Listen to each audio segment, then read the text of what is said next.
Hey everyone, welcome to Your Learn Lab. I'm Seema, and if you're an IGNOU student, you're in the right place. Here we create videos on different IGNOU courses to help you ace your exams. So hit subscribe and join me on this learning journey.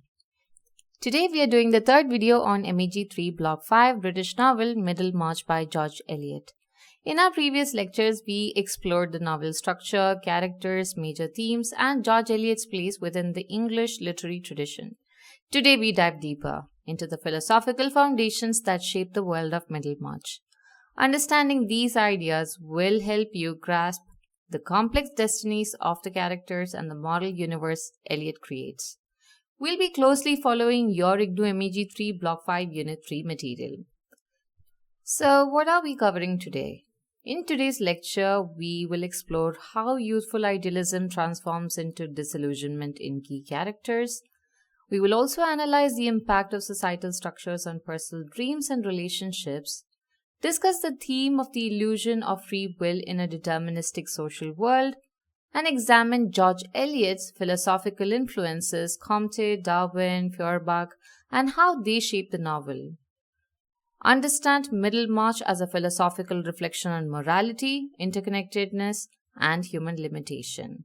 Each of these objectives connect to the broader philosophical question, how much agency do individuals truly have, and how are they shaped by society and circumstance?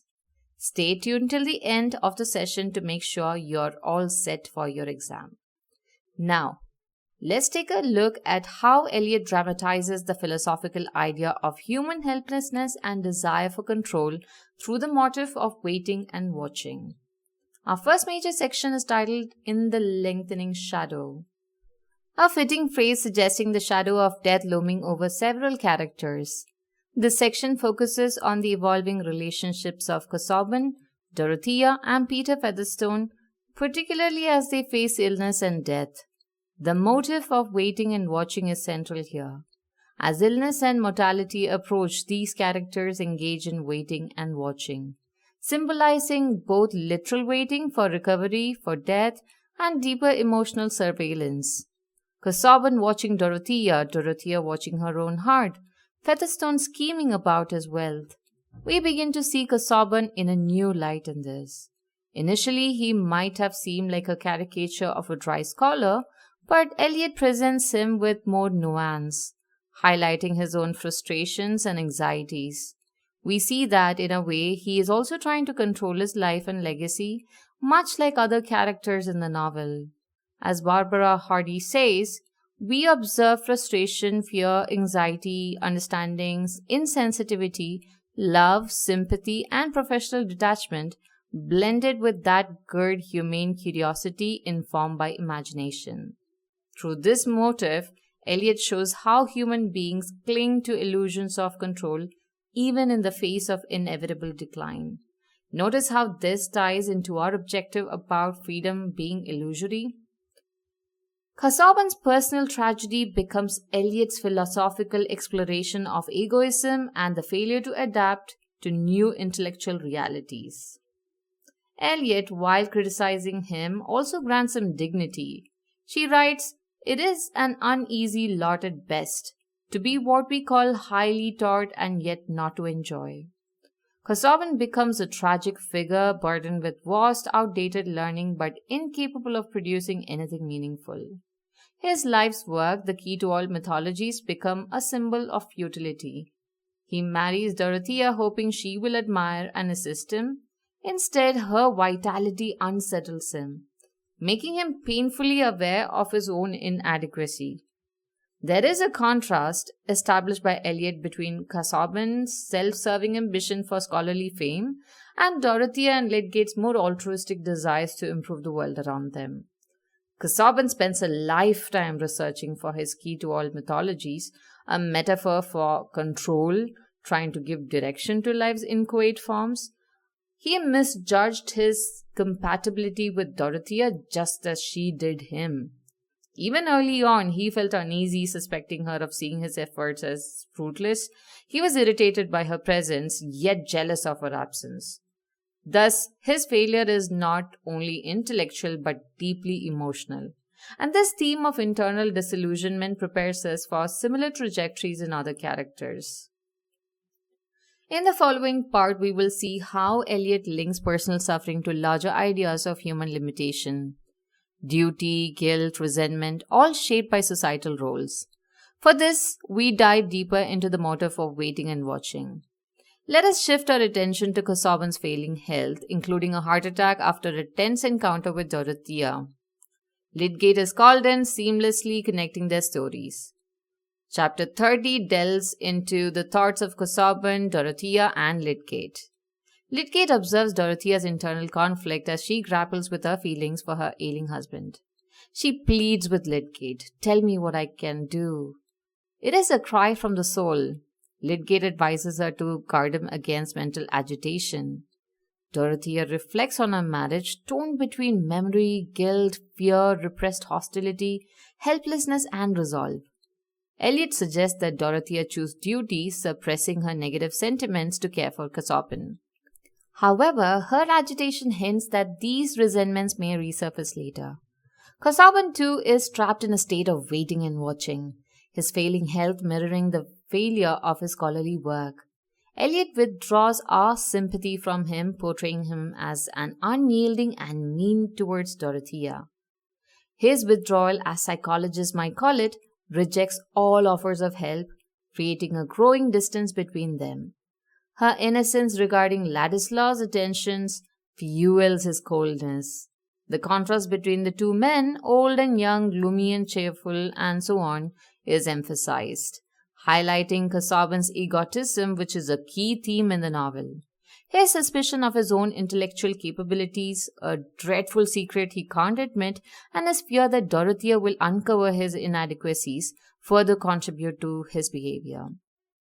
Now, as we explore Dorothea's suppressed passions, we encounter yet another Victorian reality that Eliot critiques, the repression of natural human desires.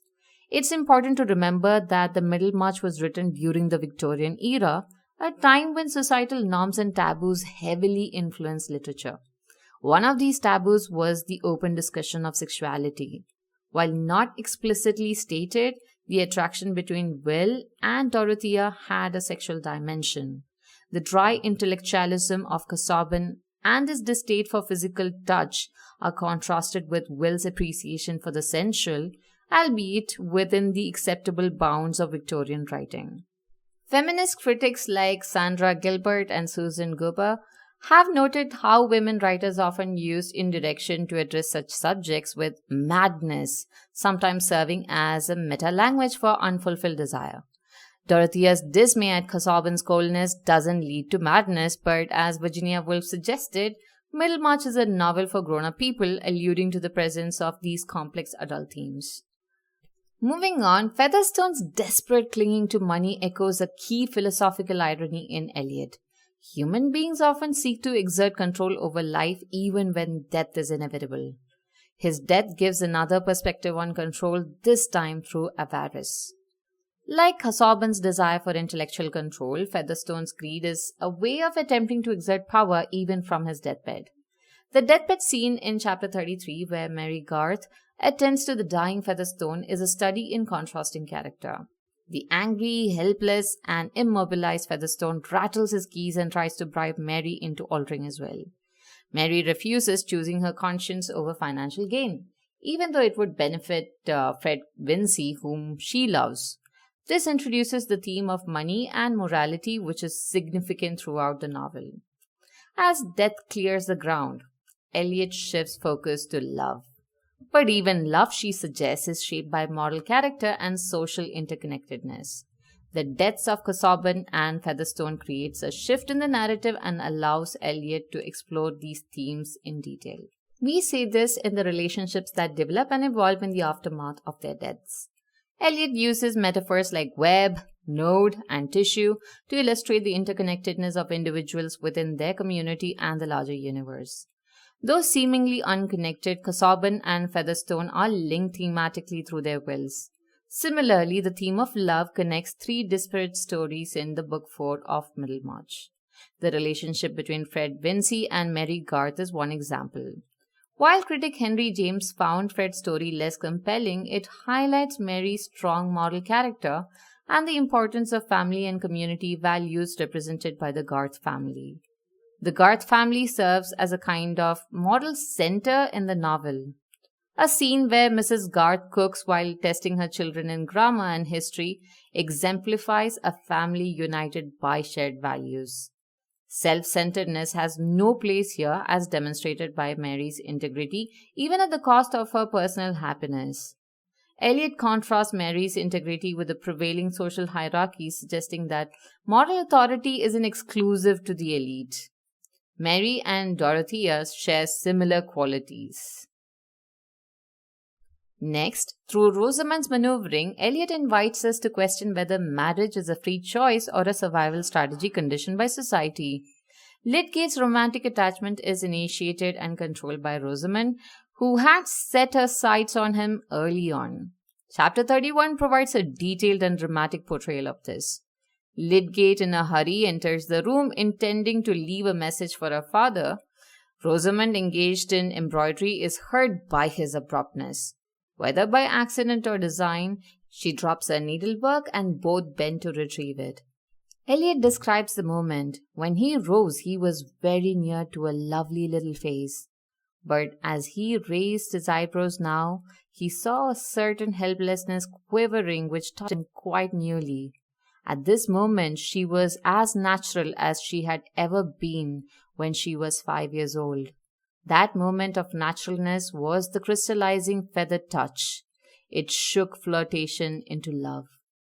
Eliot leaves the meaning of naturalness ambiguous. Rosamund may be genuinely vulnerable, or she may be strategically employing a pretense of naturalness to appeal to Lydgate. Regardless, her display of innocent helplessness wins his heart, and a betrothal ensues. Feminist criticism might analyze the scene through the lens of the male gaze and the trope of the proposal scene in 19th century fiction. The woman's vulnerability evokes a desire in the man to protect her.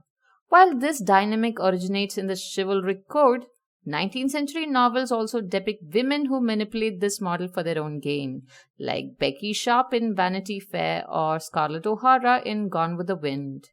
In contrast to the moral stability of the Garth family, the Vinceys are portrayed as social climbers, valuing the appearance of wealth and class over intrinsic worth. Eliot subtly critiques this ambition, acknowledging the historical context of new money and the challenges faced by those seeking social respectability. For women, marriage was often the only path to social status. Next, in the tentative bond between Dorothea and Will, Eliot stages the philosophical tension between private passion and public constraint. Their relationship is constrained by societal norms as Dorothea is a widow. However, their shared idealism and passion for social reform create a strong bond between them. In chapter 37, Will reveals his mixed Polish and English heritage and his rebellious blood. Casaubon's financial settlement for Will is presented as a mere family obligation. Will's impetuous nature contrasts with Dorothea's sobriety. Their attachment is forbidden both explicitly by Casaubon and implicitly by society. Yet Dorothea's social standing and intellectual engagement in political discourse allow her to interact with Ladislaw. His potential employment to assist Mr. Brooke depends on her encouragement. The pair's dynamic contrasts with Lydgate and Rosamund's as their mutual interest is expressed through silence and subtle hints. A significant passage reveals the unspoken pact between them. "I should like you to stay very much," Dorothea says simply, and Will agrees. Will and Dorothea's relationship is nurtured by the reformist ideas of Mr. Brooke. The forbidden nature of their connection is palpable. Dorothea confides in Will her desire for the improvement of the people and speaks of her belief that by desiring what is perfectly good, even when we don't quite know what it is and cannot do what we would, we are part of the divine power against evil, widening the skirts of light and making the struggle with darkness narrower. Will responds that his religion is to love what is good and beautiful when I see it. This raises the question of whether reform can be built on such abstract principles. Eliot prompts us to consider whether she is indulging her heroine's idealism or inviting us to critique it. Casaubon, aware of Dorothea's attachment to Ladislaw, accurately observed that she is ready prey to any man who knows how to play adroitly either on her affectionate ardor or her quixotic enthusiasm. We are left to ponder the nature of protection versus control in Casaubon's gesture and whether Will Ladislaw is an opportunist. Now, let's take a look at how Eliot's narrative interruptions reveal her deepest philosophical concern: how to balance sympathetic understanding with critical realism. As we move beyond the middle of Middlemarch, we become increasingly aware of George Eliot's authorial presence. She strives to present a balanced view, doing justice to her characters by exploring their motivations. However, she also has her biases and often pauses the narrative to offer philosophical reflections. She uses we to create a sense of shared perspective with the reader, potentially obscuring viewpoints that contradict her own. For example, she writes, "Perhaps that was a more cheerful time for observers and theorizers than the present. We are apt to think it the finest era of the world when America was beginning to be discovered. And we are all imaginative in some form or other, and poor old Featherstone did not escape the fellowship of illusion. And if we had a keen vision and feeling of all ordinary human life, we should die of that road which lies on the other side of silence. As it is, the quickest of us walk about well wadded with stupidity." Eliot has been called a moralist, though that might be an oversimplification. In these passages and others, she engages the reader in a discussion about human conditions, using her characters and their experiences as a springboard for philosophical exploration. Now, let's directly look at the intellectual currents, Comte, Darwin, Feuerbach, that underpin Eliot's entire vision of society and human behavior. George Eliot was deeply influenced by the intellectual currents of her time, particularly the concept of determinism. It's essential to understand the contributions of these key thinkers. Auguste Comte, a French philosopher and the founder of positivism, advocated for a scientific approach to studying society, emphasizing observation and the idea that goal of science is prediction.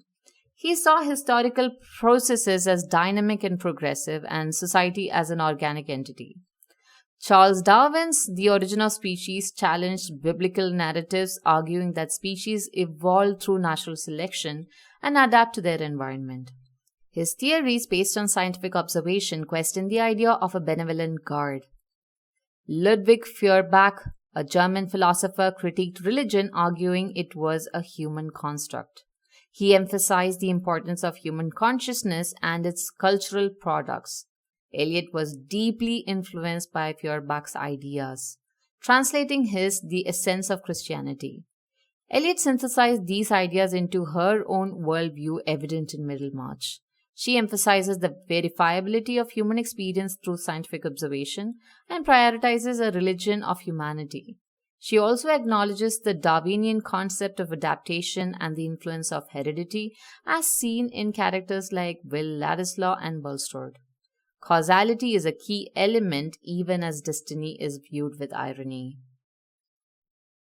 Now, to fully grasp Eliot's philosophical underpinnings, we need to discuss determinism. Here, Eliot crystallizes her worldview, a belief in moral striving, even in a world shaped by cause and effect. Here are the main tenets of determinism as evident in Middlemarch. The affairs of the world are determined, limiting human responsibility. Cause and effect influence human choices, allowing for some individual freedom and accountability. Determinism is present in both daily life and significant events. Human will is a powerful force that directs moral behavior even within a deterministic framework. Next, we have individual will interact with the determined path of humanity, creating a complex social web, and society is organic with each part contributing to the whole. Egotism isolates individuals while connection to society fosters spiritual growth. The universe operates on principles of fundamental equality. Differences arise from cultural and local factors. Status is fluid, not fixed. Ordinary life is characterized by change and instability within a fixed universe. Historical processes are dynamic. These ideas explain why Eliot often explains the characters, actions, and thoughts and emphasizes the interconnectedness of individuals within a large social structure. Thus, characters are shaped by their circumstances yet also possess a degree of free will and moral responsibilities. In summary, understanding the philosophical premises on which George Eliot based Middlemarch is crucial to appreciating the novel's depth and complexity. We've explored the transitions from idealism to disillusionment, the impact of societal expectations, and the influence of thinkers like Comte, Darwin, and Feuerbach. Eliot's worldview, shaped by these influences, allows her to offer a nuanced and insightful exploration of the human condition in a specific time and place. Determinism gives significance to human endeavor, even while acknowledging the influence of individual circumstances. This philosophical framework informs major developments in the novel, particularly the theme of love, which takes on a more somber tone. Middlemarch thus stands not only as a narrative of provincial life, but as a philosophical meditation on how individuals strive for goodness and meaning within inevitable limitations. That brings us to the end of our video 3 for Middlemarch, covering Unit 3 from Block 5 of MEG3. Thank you for joining me today. I hope this lecture has helped you understand the philosophical underpinnings of Middlemarch. Leave your comments below, and in our next lecture, we will dive into the remaining units. If you found this video helpful and would like to learn more, don't forget to like, share, and subscribe to Your Learn Lab. See you in the next one. Until then, happy learning.